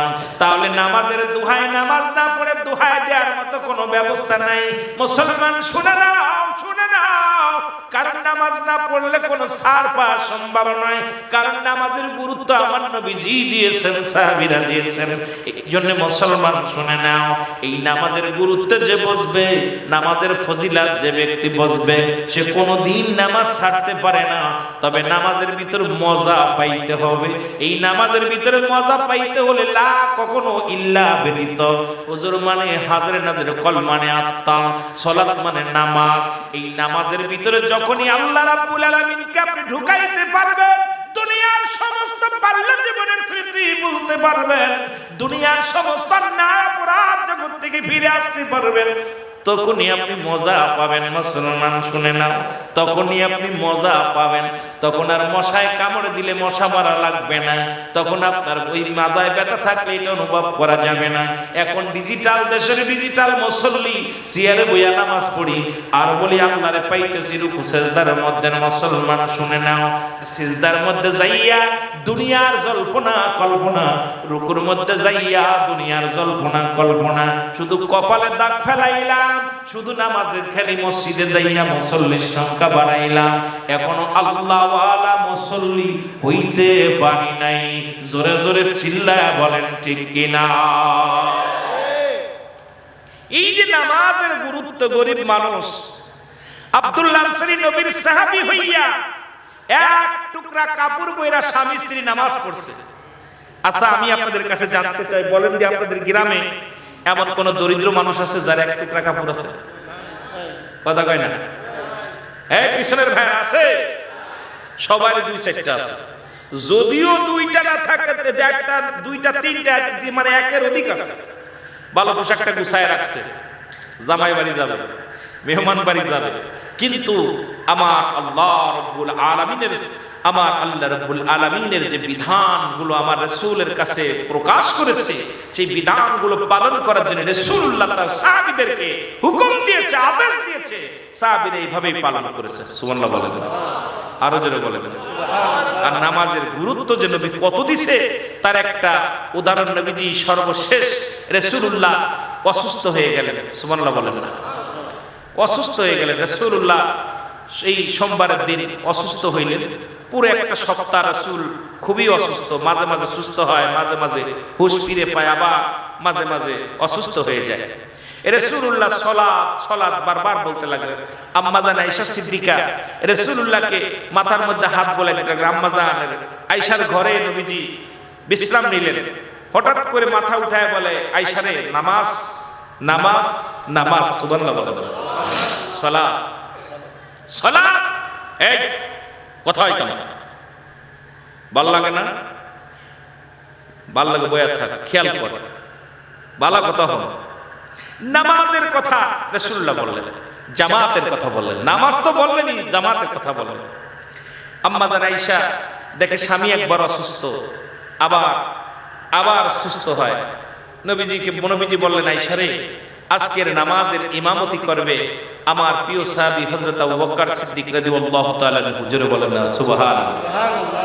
এই কারণ আমার রাসূলুল্লাহ থেকে 6 মাসের বড় ছিল সিদ্দিক আকবর। কয় মাসের বড়? 6 মাসের বড়। আম্মা জান আয়েশা বড় পেরেশানিত হয়ে গেলেন। একে তো হলো স্বামী, যেহেতু ইমাম পরিবর্তন হচ্ছে, আমার মন বলতেছে আমার রাসূল আর দুনিয়ার মধ্যে থাকবে না। যেহেতু রাসূল দুনিয়ার মধ্যে জীবিত থাকতে ইমাম পরিবর্তন করতেছে, যেমন আমি আসছি, আমার ভাই সরে গেছে, আমাকে ওয়াজ করার টাইম দিই, ঠিক এই রকম যেহেতু পরিবর্তন, যে আমি যেই আসছি আমার ভাই বুঝতে পারছে আমার এই পর্যন্তই শেষ, এরপর আমার পরের বক্তা আসতে হবে, তাকে বসতে দিতে হবে। রাসূল পাক সাল্লাল্লাহু আলাইহি সাল্লাম আয়েশা, আম্মা জান আয়েশাকে বললেন, আয়েশা, আজকের এরপরে তোমার আব্বা জানকে ইমামতি করতে বলো। নামাজের টাইম ইমামতি করতে কেউ সাহস পায় না। আসরের সময় আসরের নামাজ হবে, ইমামতি করবে কি? রাসূল অসুস্থ হয়ে গেলেন। আহা, নামাজের গুরুত্ব দেখেন আমার নবীর কাছে কেমন ছিল, আর আমাদের কাছে এখন ওই শ্বশুর বাড়ি গেলে একটু নামাজ পড়ি। এখন মুসল্লি হলো অধিকাংশ বাজারে গেলে আসরের সময় দেখা যায়, আসরের সময় বাজারের মসজিদ ভরে যায়, ঠিক কিনা ভাই? জুম্মার দিন, আগামী দিন জুম্মার দিন আছে, দেখবেন এই জুম্মার দিনে কিছু মুসল্লি বাড়ে, কিন্তু অবস্থাটা কি? আমাদের অবস্থা খুব কাহিল। এরপরে রাসূল পাক সাল্লাল্লাহু আলাইহি সাল্লাম বলার পর আবার অসুস্থ হয়ে গেলেন। রাসূল এদিকে আম্মা জানকে বলে রাখছে নামাজের ইমামতি অমুক করবে। সাহাবীরা এসে কাতারে বসে আছে, কেউ সাহস পাচ্ছে না সামনে যেতে। এই জায়গাতে নামাজটা পড়াবে কে? কারণ এই মসজিদে আমার রাসূল পাক সাল্লাল্লাহু আলাইহি সাল্লাম ইমামতি করেছে। এই জায়গা দাঁড়ানোর মতো হেরাম তো কারণ নাই, বল পাচ্ছে না বুকে, কে দাঁড়াবে? আমার রাসূলুল্লাহ তো যেখানে দাঁড়িয়েছে, আম্মা জান ডাক দে, আব্বা জান। যখন আবু বকর সিদ্দিক রাদিয়াল্লাহু তাআলা আনহু যখন আসলেন, বললেন আমার স্বামী আপনার জামাই, তা আপনার জামাই বলেছে আপনি যেন ইমামতি করেন। কিন্তু হযরত আবু বকর সিদ্দিক উনি দাঁড়ায় মসজিদে যায় নীরবতা পালন করতেছে, চিন্তা করে দাঁড়াইবো কি দাঁড়াবো না। মেয়ে তো বলল, যেহেতু রাসূলের বিবি বলেছে, আম্মা জান বলেছে, এদিকে নিজের কন্যা, আবার এদিকে রাসূলের বিবি, কত মর্যাদা! আহা, রাসূলের শ্বশুর হলো হযরত আবু বকর সিদ্দিক রাদিয়াল্লাহু তাআলা আনহু। জোরে বলা যাবে না সুবহানাল্লাহ? কেমন একটা এদিকে বসে আছে, হঠাৎ সময় যেতে চলে যাচ্ছে, হযরত আবু বকর নামাজটা শুরু করেছে। যখন নামাজের শেষ রাকাত যখন আমার রাসূল পাক সাল্লাল্লাহু আলাইহি সাল্লামের হুঁশ ফিরে পেয়েছে, আম্মা জানকে বলতেছে, আয়েশা আমার মাথাটা একটু উঁচু করে ধরো। রাসূল পাক সাল্লাল্লাহু আলাইহি সাল্লাম আম্মা জান আয়েশা সিদ্দিকার উরতের পর মাথা রেখে ঘুম পাড়ছিলেন। আর আম্মা জান আয়েশা সিদ্দিকা কি করলেন? হাতটা দিয়া এরকম উঁচু করলেন, কয় জানালার কাপড়টা সরাইয়া দাও। রাসূল পাক সাল্লাল্লাহু আলাইহি সাল্লাম হুকুম দিলেন, আম্মা জান আয়েশা সিদ্দিকা উনি কাপড়টা সরাইয়া দিলেন। রাসূল পাক সাল্লাল্লাহু আলাইহি সাল্লাম মসজিদের দিকে তাকাইলেন। সুবহানাল্লাহ বলেন। তার দৃষ্টি হলো মসজিদের দিকে, মসজিদে এইভাবে তাকাইলেন। তাকায় দেখে আবু বকর নামাজ পড়ে। নবীজি একদম অজার ঝরে হাউ হাউ করে, ছোট মানুষ যেমন কান্না করে, ঠিক হুজুরে পাক সাল্লাল্লাহু আলাইহি সাল্লাম এইভাবে কান্না জুড়ে দিলেন। নবীজির চোখ দিয়ে দরদর করে পানি চলে আসলেন। আল্লাহু আকবার বলেন। রাসূলুল্লাহ চোখে পানি। আম্মা জান আয়েশা সিদ্দিকা চিন্তা করেন, আমার স্বামী কষ্ট পেয়েছে, কারণ জীবিত থাকতে ইমাম পরিবর্তন হয়েছে, না জানি আমার স্বামী মনের ভিতরে কষ্ট পেয়েছে। একে তো আব্বা জান ইমামতি করে, দুই হলো আমার আব্বা জান, দুই হলো এক হলো আমার আব্বা জান, দুই হলো স্বামী দুনিয়ার মধ্যে জীবিত আছে। এখন আমি কি বলবো? আমার নবী কয়, স্বামী রে, আমার নবী ডাকতে বলে, আয়েশা রে আমাকে বসাও। নবীজি বসলেন। নবীজি বললেন, আয়েশা রে আমাকে বসার পরে বসতে দিলেন, বসলেন। নবীজি বসে চোখ দিয়া দর দর করে পানি ঝরে। আম্মা জান আয়েশা সিদ্দিকা বলে, ইয়া রাসূলুল্লাহ, ইয়া হাবিবাল্লাহ, বেয়াদবি মাফ করবেন, আপনার চোখে কেন পানি? আমার আব্বা জান বুঝি ইমামতি করেছেন, আপনি কষ্ট পেয়েছেন। আমার নবী কায়েছেন, না না না, জেনে রাখো আয়েশা, এই নামাজের জন্য আমি কত মার খাইলাম। এই নামাজে যখন দাঁড়াইতাম, কাফের বেঈমানেরা কত নারী বুড়ি গুলো এনে আমার পিঠের উপরে রাখতো। আমি নবী সালাতের জন্য কত কষ্ট করেছি, আমি নবী নামাজের জন্য কতই না কষ্ট করেছি, জামাতের জন্য কত মেহনত করেছি। আজকে আমি মরার আগে, আমি দুনিয়া থেকে বিদায়ের আগে, আমি নবী দু চোখ ভরে শরীয়তের চোখ দিয়া দেখে গেলাম আমার সাহাবীরা, আমার উম্মতিরা কাতারে দাঁড়ায়া দাঁড়ায়া জামাতের সঙ্গে নামাজ আদায় করে। জোরে বলা যাবে না সুবহানাল্লাহ? এটা আমার আনন্দের কান্না, দুঃখের কান্না নয়, এটা আমার কষ্টের কান্না নয়, এটা আমার আনন্দের কান্না। তুমি কি আমার অশ্রু দেখো না? আমার চোখের পানি দেখো না? এই পানি কোনো কষ্টের পানি নয়, এই পানিটা হলো আমার আনন্দের পানি।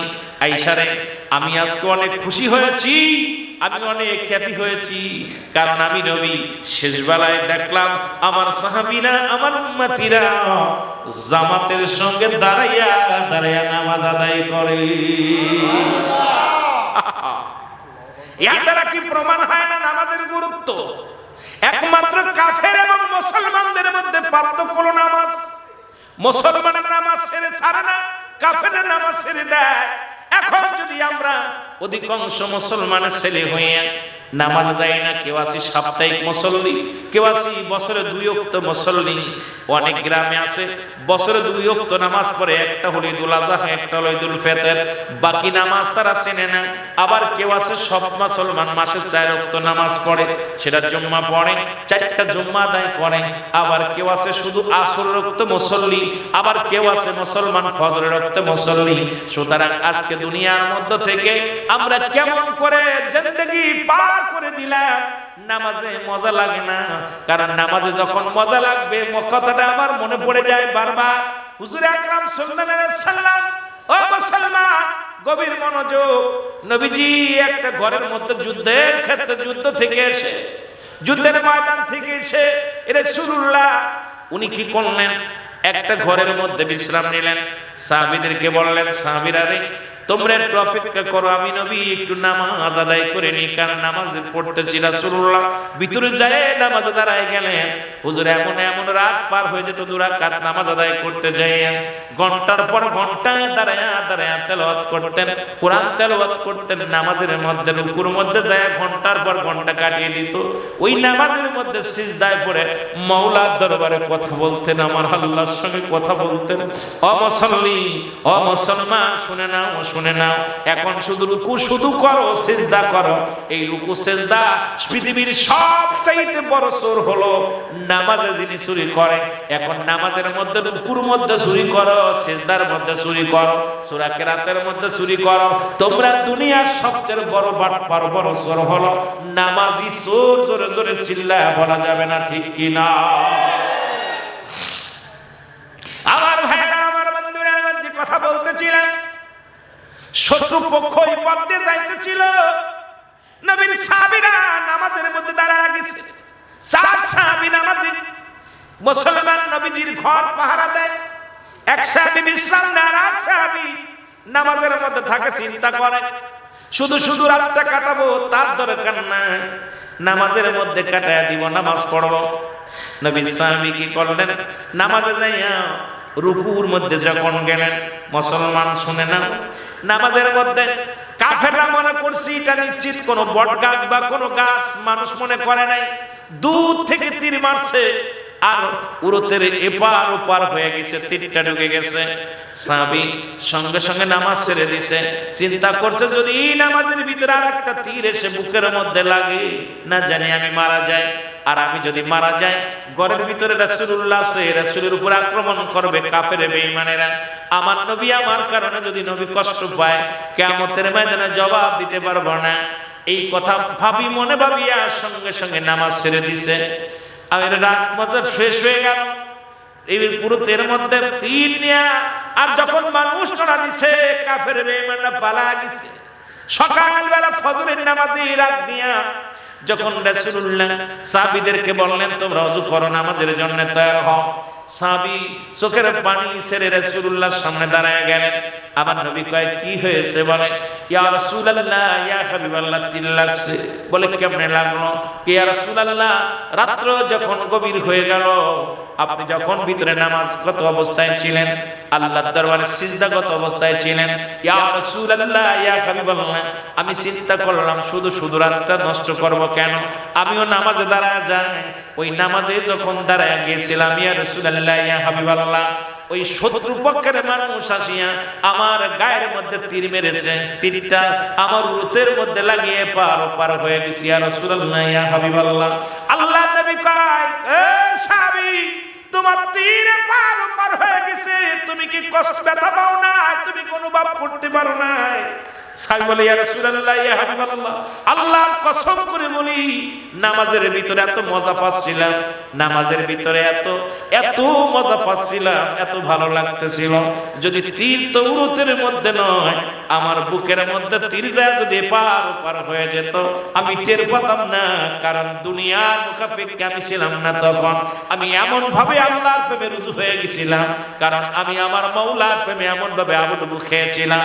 শুধু আপনি যদি ঘরের ভিতরে না থাকতেন, আমি তীর এসে যদি আমার বুকটা জালজা করে দিত, তবু আমি টের পাইতাম না।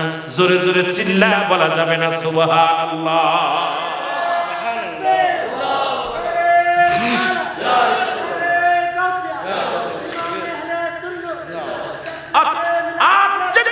পেপার। সাহাবী তীর লেগে ওপার ওপার হয়ে গেছে, পার তো পার ঢুকে গেছে, শব্দ করে নাই। নামাজের ভিতরে আমাদের নাফা ইমাম সাহেব আলহামদুলিল্লাহি রাব্বিল আলামিন আররহিমানির রহিম মালিকি ইয়াউমিদ্দিন ইয়াকা না'বুদু ওয়া নাস্তাঈনু খালি খাজু জোরে ঠিক কি কথা কই না। সূরা ফাতিহা পড়তে যে 30 বার হাত খাজে পা খাজে আর গলা হাত পা খাজে। নামাজ কত সহজ, এত সহজ। সালাত এত সহজ নয়। চেয়ারের মধ্যে বসে ফাজলে বল। এই জন্য নামাজ পড়ে, নামাজ যে কাছে ফল ধরে নিয়ে চলে যায়, নামাজ কবুল হয়েছে আপনি যেই অনুভব করতে পারবেন। যে ব্যক্তি যে আপনার নামাজ আল্লাহ দরবারে কবুল হয়ে গেছে, আপনার দ্বারা মিথ্যা বলা সম্ভব নয়, আপনার দ্বারা গীবাত করা সম্ভব নয়, আপনার দ্বারা অন্যায় করা সম্ভব নয়, আপনার দ্বারা নাতিরে বিয়ে করতে চাওয়া সম্ভব নয়, আপনার দ্বারা মানুষকে ফাঁকি দেওয়া সম্ভব নয়, আপনার দ্বারা দুনিয়ার মধ্যে অন্যায় কাজ করা সম্ভব নয়।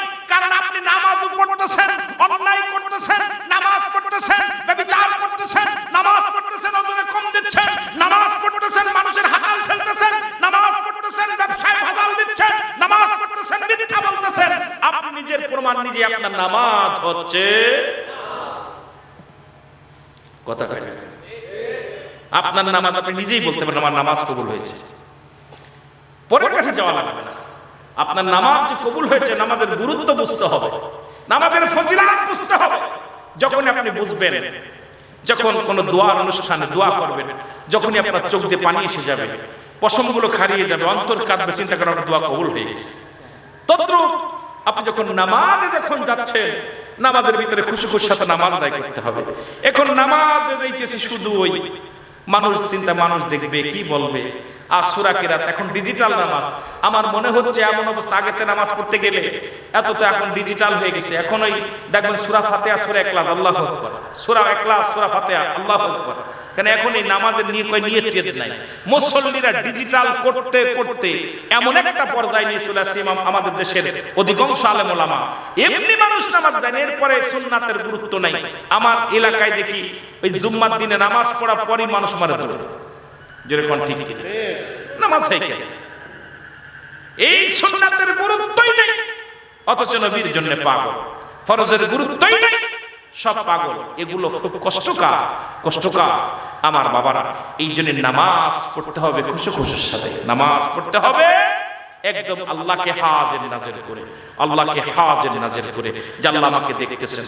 পিছনে আজরাইল দাঁড়ায় আছে, পিছনে আজরাইল আমার যে কোনো মতো ধরতে পারে। ডান পাশে জান্নাত, বাম পাশে জাহান্নাম, সামনে আমার মাওলা।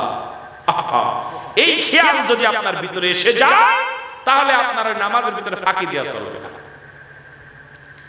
কথা বোঝেন? আমার কথা বোঝে? এই জন্য নামাজের এই সমস্ত খারাপ কাজ থেকে বাঁচায় কিসে? জোরে বলেন কিসে বাঁচায়? আর একটু জোরে বলেন না, কিসে বাঁচায়? নামাজ। আমার ভাইরা, আমার বন্ধুরা, আমার নামাজ নবীর সাহাবীরা কেমনে জামাতের গুরুত্ব দিছে। অন্ধ সাহাবীরা দড়ি টানাইতো, বাড়ি থেকে মসজিদ পর্যন্ত দড়ি টানায় চলে যেত। তারা নামাজ জামাত ছাড়েন নাই, কারণ নামাজের গুরুত্ব দিছে। নামাজের আজকে আমার দেশে নামাজের গুরুত্ব আর একটু কম হওয়ার পিছনে কারণ আছে। কারণ আমার দেশে সুন্নি ইমাম কম, আমার দেশে সব হলো বাতিল ইমাম। আর এই বাতিল ইমামদের ফতোয়া গতকালকে দিছে আমার দেশে এক শায়েখ মুসলমান, উনি বলতে আবু জেহেল মুসলমান ছিল। আর ওর ইমান কত বড় দুর্বল, আমি আশ্চর্য হয়ে গেলাম। বড় চিন্তা করলাম কত বড় বাটপার, যিনি আবু জেহেল মুসলমান মনে করে, আমাদের মতো মনে করে। ওর ইমান গেছে না আছে? জোরে বলেন আছে না গেছে? এরে আবু জেহেল যিনি নবীকে না মানার কারণে, যার নাম হলো মুসলমান, ওনার নাম আবু জেহেল ছিল না, আবুল হাকাম। উনি জ্ঞানের পিতা ছিলেন। কিন্তু আজকে দেখলাম ফেসবুকের মধ্যে আমার দেশে বড় এক সাহেব, উনার ছেলে বড় সাহেব, উনি বললেন মুসলমান শুনে নেন, আবু জেহেল একদম কাট্টা মুসলমান। আবু জেহেল আমাদের মতো মুমিন, আমাদের মতো মুসলমান। ওর ঈমান থাকতে পারে না, শায়েখ হয় কেমন করে, ও কেমন করে বক্তা হয়, কেমন করে মুফাসসির হয়, কেমন করে মুফতি হয়। যিনি দুশমনের রাসূল, সে আবার কেমনে করে মুসলমান দাবি করে? জোরে জোরে চিল্লায় বলা যাবে না, ঠিক কি না? ওই মুসলমান শুনে নাও, মিনান নাস মানুষের মধ্যে মায়াকুল তারা বলবে আমান্না ঈমান আনছে বিল্লাহি আল্লাহর প্রতি অবিল আখির আখিরাতের প্রতি বিশ্বাস স্থাপন করেছে ওমা হুম বিমুমিনিন। তৎকালীন জামানার মধ্যে বেঈমান মুনাফিক ছিল, অসংখ্য মুনাফিক ছিল। এই মুনাফিক মার্কা শায়েখরা যারা, এরা এখন মন্দির পাহারা দেয়। মুনাফিক মার্কা শায়েখ যারা, তারা এখন বলে মুসলমান শুনে নাও, এরা মুসলমান যাদের উসিলায় তোদের বাপ দাদা মুসলমান হলো, যাদের উসিলায় তোরা কালেমা শিখলি, যাদের উসিলায় বাংলার জমিনে গরু কুরবানি হলো, যাদের উসিলায় আযান হলো, তাদের মাজারগুলো ভেঙে গুড়িয়ে দাও। আর তোমরা তোমাদের সৈন্যদেরকে, তোমাদের সালসালাদেরকে, তোমাদের সমস্ত লোকদেরকে বলতেছো মন্দির পাহারা দাও। তার মানে বুঝতে বাকি নাই তোমরা আবু জেহেলের খালাতো ভাই, এর মধ্যে কোনো সন্দেহ নাই। জোরে বলেন ঠিক কিনা? কত বড় মূর্খ! নাম বললে অনেকেই বলবো হুজুর আমাদের নামটা বলেন।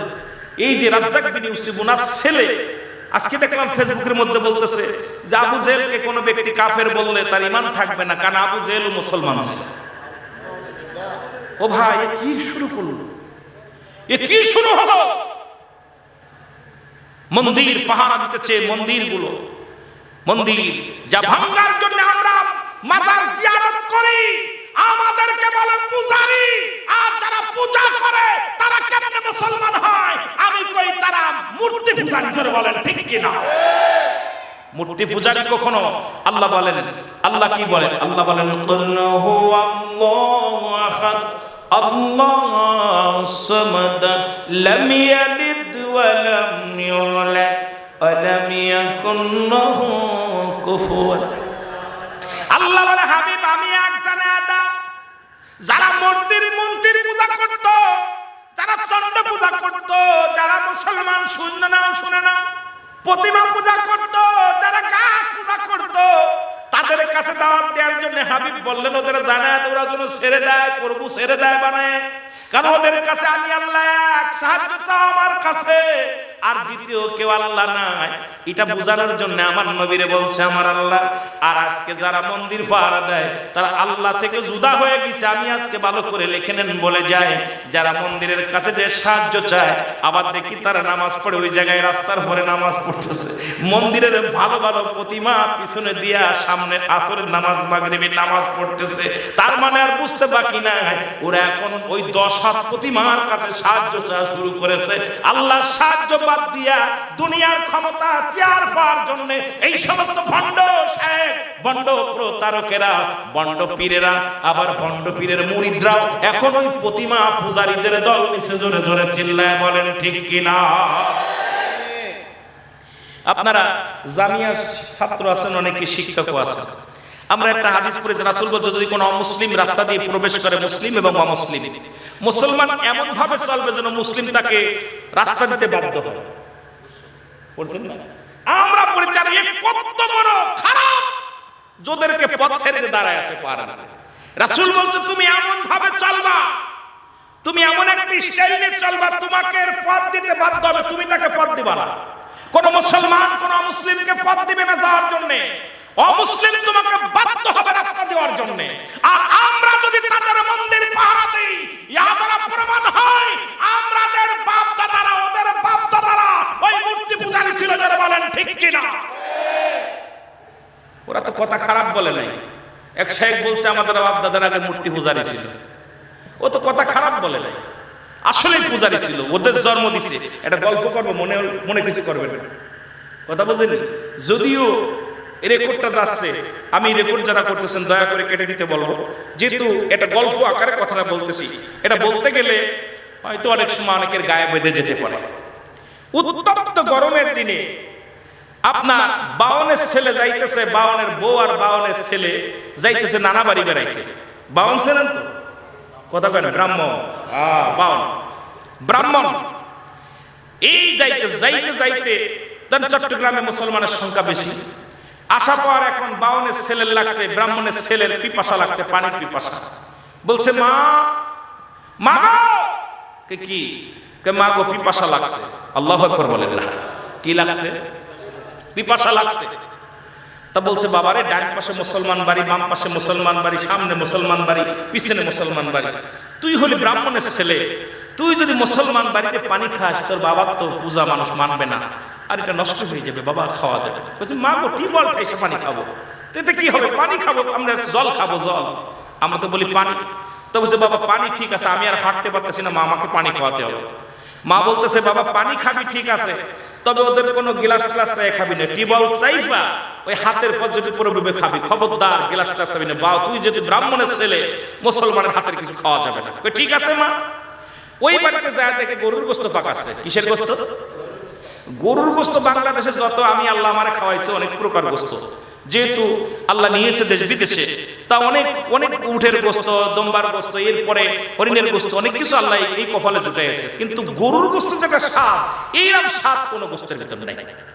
আপনারা যারা যাই খেয়েছেন, এই গরুর গোস্তের ভিতরে একটা নিয়ামত, বাংলাদেশের গোস্তের ভিতরে, বাংলাদেশের জমিনে গরুর গোস্তের উপরে এত স্বাদ সুস্বাদু আর গোস্ত নাই।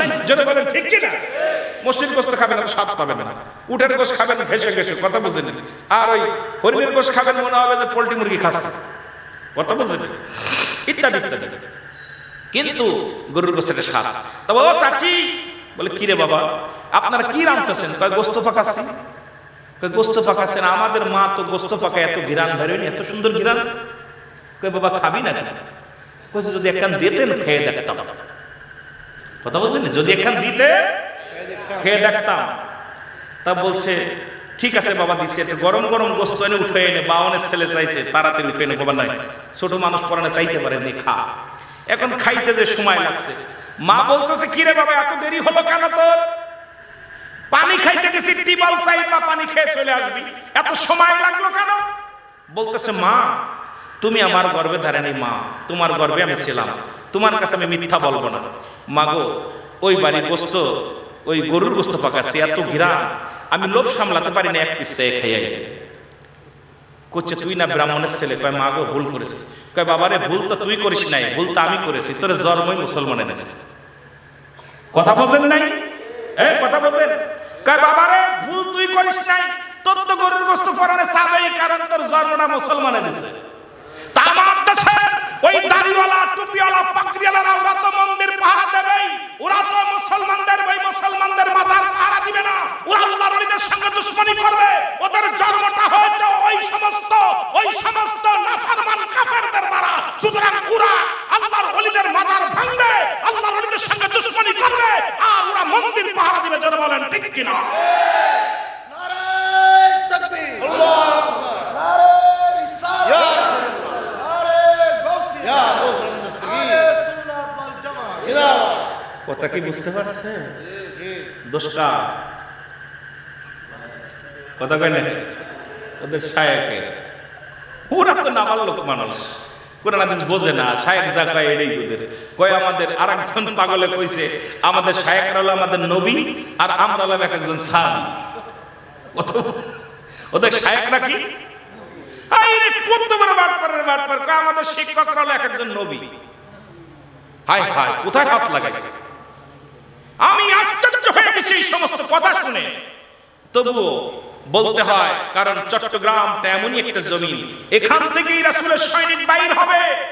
আমি প্রায় আলোচনায় একটা কথা বলে থাকি, রাসূলুল্লাহ বলেছে আমার একদল আশিক বাইর হবে, তাদের জবানে থাকবে নারায়ে রিসালাত, ইয়া রাসূলুল্লাহ, নারায়ে তাকবীর, আল্লাহু আকবার। এই ধ্বনি দিতে দিতে আমি নবীর রওজা পর্যন্ত আসবে। সুবহানাল্লাহ বলেন। বাংলাদেশের পরে আর কোনো মুসলিম কান্ট্রি নাই, ভালো করে লিখে নেন, বাংলাদেশের পরে আর কোনো মুসলিম কান্ট্রি নাই। সেই বাংলাদেশের পূর্বাঞ্চল হলো চট্টগ্রামের মানুষ, সেই বাংলাদেশের পূর্বাঞ্চলের মানুষ চট্টগ্রাম। এই জন্য সারা বিশ্বের মধ্যে চট্টগ্রামের মানুষ নবী প্রেমিক বেশি। বৃষ্টি নাই, বাদল নাই, কাদা নাই, কেসের নাই, ঝড় নাই, তুফান নাই, নবীর জুলুসের জন্য রাস্তাঘাট অবরোধ করে রাস্তায় নেমে যায়। কে পাগল, কে গরিব, কে রিকশা চালক, কে দিনমজুরি, সবাই একই কাতারে রাসূলের আগমনে এরাই স্বাগতম জানায়, এরাই রাসূলের আগমনে পাগল হয়ে যায়, এরাই নারায়ে রিসালাত বলে পাগল হয়ে যায়। আমার মন বলে, আমার জ্ঞান বলে, আমার বিবেক বলে সেই রাসূলের সৈনিকই চট্টগ্রাম থেকে আগমন করবে, এখান থেকে রাসূলের সৈনিকেরা বাইর হবে। আল্লাহ যেন সেই কাফেলায় যাওয়ার তৌফিক দান করে। সকলে বলুন আমার জ্ঞান বলে। আপনার জ্ঞান কি বলে জানি না, তবে এটা আমার জ্ঞান বলে। এই জন্য দেখবেন সৌদি আরবে এত বড় জুলুস হয় না, পাকিস্তানে এত বড় জুলুস হয় না, আমেরিকা এত বড় জুলুস হয় না, যে জুলুস চট্টগ্রামের মানুষ করে। আমি আশ্চর্য, প্রত্যেক ঘাট দেখি খোড়া মানুষ হাঁটতে পারে না, আপনার লাঠি ভর দিয়ে দিয়ে নারে সালাত ইয়া রাসূলুল্লাহ ইয়া রাসূলুল্লাহ। তাদের ভিতরে যেন নবী এসে নবী এসে একদম ভিতরে ঢুকে গেছে। নবীর প্রেমিকেরা, আল্লাহর প্রেমী নবীর প্রেমিকেরা দিশে হারা, প্রেম তো মরে না, বলেন প্রেম তো মরে না, আরো জোরে বলেন প্রেম তো মরে না। এর প্রেম করেছেন মুসা নবী,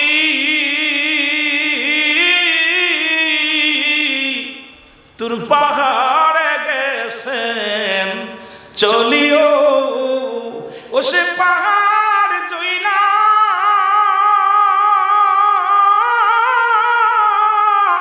সুরমা হইল, মুসা কেন জ্বলে না, প্রেম তো মরে না, বলেন প্রেম তো মরে না।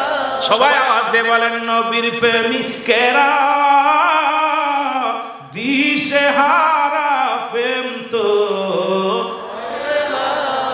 ওরে প্রেম করেছেন ইউনূস নবী, মাছের পেটে রইলেন তিনিও, ওরে ৪১ দিন মাছের পেটে, তবু ইউনূস হজম হইল না, প্রেম তো আরো জোরে বলেন প্রেম তো। এই চট্টগ্রামের আশেকেরা নবী ছাড়া কিছু চায় না রে। এই চট্টগ্রামের আশেকেরা নবী ছাড়া কিছু চায় না রে।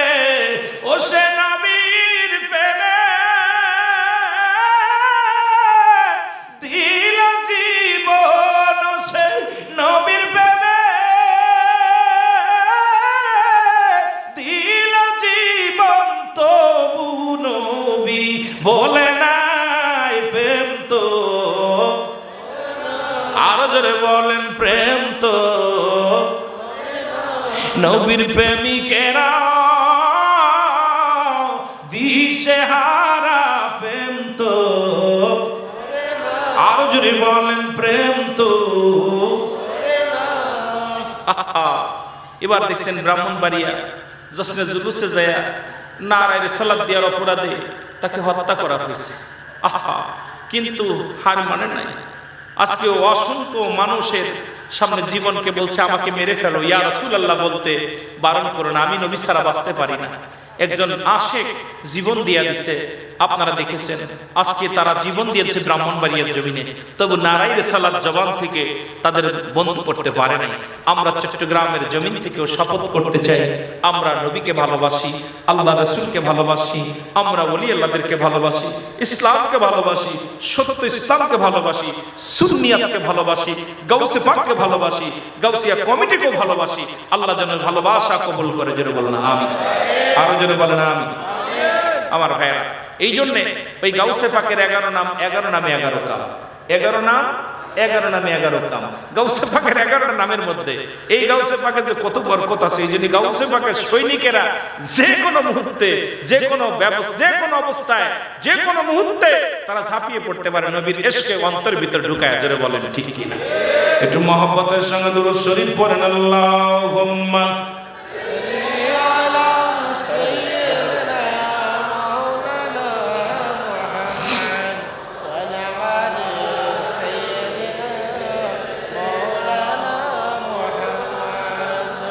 সুতরাং আমি আপনাদেরকে একটা কথা বলি, অনেক ওয়াজ ছিল বাবা, আমি আসলে নিজে অসুস্থ, আমিও চেয়েছিলাম আগে আগে আসতে, তবে আপনাদের ভালো, চট্টগ্রামের মানুষ যত রাত হয় তত তারা আসে।